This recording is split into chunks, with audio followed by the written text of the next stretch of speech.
Hello my dear friends, and welcome back to another Star Wars news update. Today we have a few exciting ones, and we begin with The Mandalorian Season 3. Now, while IMDb might not be the most reliable site in the world, as anyone with an account can edit the information on there, they do often tell us casting details which are way too specific to be wrong, and this was the case with Andor and the Kenobi series, especially with background characters. Well, listed for Chapter 17, which is The Mandalorian Season 3 Episode 1, some new faces and character names have emerged. So let's begin. Along with the familiar cast, Christine Gailey, who played R2-D2 in the Book of Boba Fett, is listed as an uncredited astronaut creature. We also have Marco Khan playing a warlord, Truett Killian playing a rebel guard, and Marco Vezzano playing an uncredited Skywalk human. Contextually, these are very ambiguous and unclear, but Marco Khan specifically is an extremely talented actor who's featured in Iron Man, Pirates of the Caribbean, and 10,000 BC, amongst other projects too,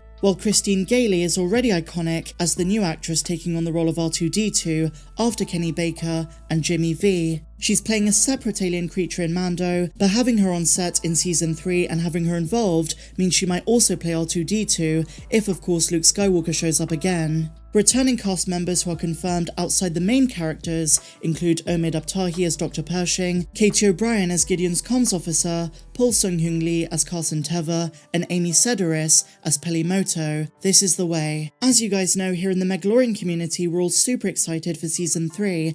Next month, the countdown really begins. On December 14th, we have the final poster, and on Christmas Day, the final trailer, and the current rumoured release date is February the 22nd. The return of Grogu, Din Djarin, Bo-Katan, and all of our favourite characters. And just a heads up guys, over the summer I posted a video where I went through characters who I think should return to the third season. Those included Bill Burr's character Migs Mayfeld, some others from previous seasons, but I am making a video right now about characters I think should appear, basically characters who've not appeared yet, but who really should, as they're prominent and alive during the New Republic era. So just a heads up, and with that I will say guys, if you've not done so already, please be sure to hit that big red subscribe button down below, and also give the notification bell a good old tickle to be alerted every time that I post a new video. And so now we move on to the Andor show. On Wednesday we got episode 10 One Way Out, which in my opinion was the best episode yet. I unload all of my thoughts in my full episode breakdown and review, but overnight a lot of new information dropped thanks to Tony Gilroy's interview with The Hollywood Reporter.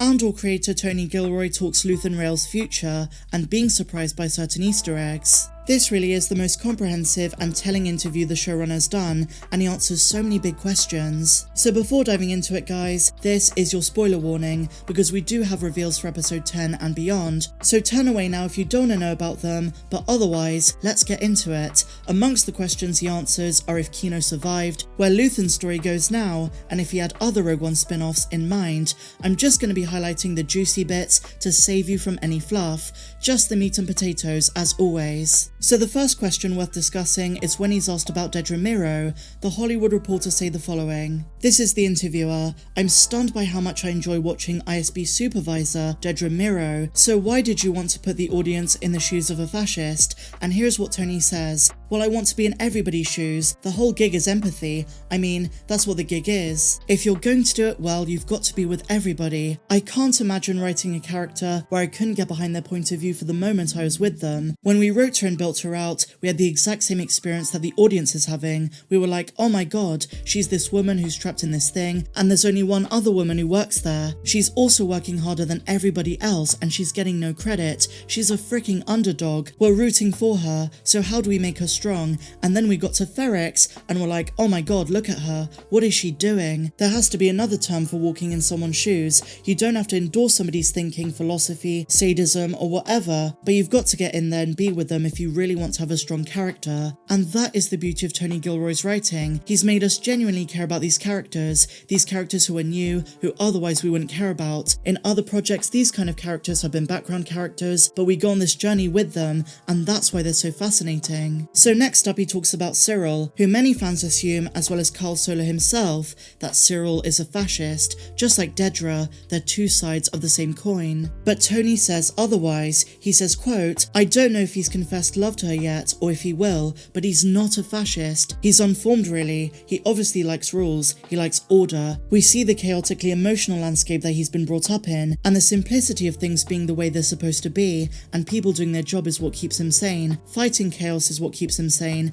and that energy and motivation is ideologically up for grabs. He says, but I don't think Dedra's ideology is up for grabs. I obviously don't think the ISB is either, but there's something unformed about Cyril. It's just as easy to see him going in a number of directions. So his issues are much more personal at this point. They're more behavioural and psychological than they are ideological, and that's the case with a lot of real life people. The way we're brought up, our life experiences, and the more emotional side of things form our opinions, and they're not necessarily always political. And that's what he's saying about Cyril Khan. And based on this interview, I'm not too sure anymore if he is going to join Dedra. Let's wait and see. And so now, my dear Mandalorians, we get to the chef's kiss of the interview, starting with this question about what they're building on Narkina 5. The Making Star Wars leaks did say they're building parts for the Death Star, and Tony kind of hints at this. When he's asked, what were they building at the prison, he says, quote, they're building Season 2. It's the spine of Season 2. I've heard all kinds of things, it's great. So yeah, basically with Saw Gerrera involved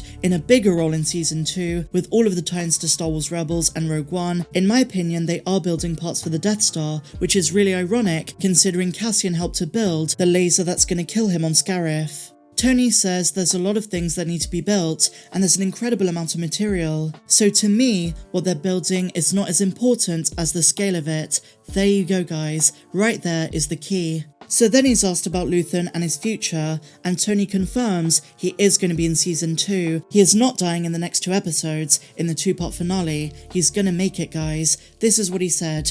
Well, he's a chess player. He's sacrificing a castle to protect his queen, so I don't think the Krieger story is over yet. Luthen is in a very tough spot, and his position over the next 5 years is only going to get more complicated, because how do you build this network? Earlier on he says that he's been building this network for 10 or 12 years, but all of a sudden with Aldhani, they're going loud. All of a sudden, they're going to expose themselves, and in a classical political sense, he's an accelerationist. He believes in the fact that you have to make it hurt really bad in order to bring people to change. So it's all about the question of maintaining secrecy and basically staying in charge of this little rebellion. Let's see how far he goes, because his speech in episode 10 sounded very reminiscent of Saw Gerrera. In my opinion, their paths are going to cross again. So now he talks about Kino Loy, which is Andy Serkis' character. The exclamation, "I can't swim," was a heroically tragic moment in episode 10, and Tony's asked if Kino really died. My assumption was that he was killed by those Imperials who were hiding in the prison from the stampede, but Tony now says otherwise. He doesn't necessarily think he's dead. He says, I don't know, he's not dead. Is he dead? I don't see him dying. So basically staying in the true Star Wars tradition of if you don't see someone die, they're probably still alive. And then finally he's asked about other Rogue One spin-offs. They say any of the Rogue characters would have made an interesting prequel, but ignoring the fact that there was already an Andor show in development, is Cassian the character you would have gravitated towards for a prequel? And this is what he says. I guess the Jyn Erso show would have been pretty fascinating too. The Bodhi Rook drama, everything can be interesting if you get into it. If you dig down, it's all interesting. Whose life isn't? Cassian's life is just a little bit juicier, because he's going to end up on that beach, and he's going to give it all away consciously. Very interesting indeed, and in the past, Tony's not shied away from saying he might work on another spin-off afterwards. So much revealed in this one, guys, but share your thoughts in the comments down below. What do you make of Tony's words? What are your thoughts on episode 10? Share those down below. If you enjoyed this video, please be sure to give me a big fat thumbs up, subscribe if you're new, and I'll see you in the next one. May the Force be with you always.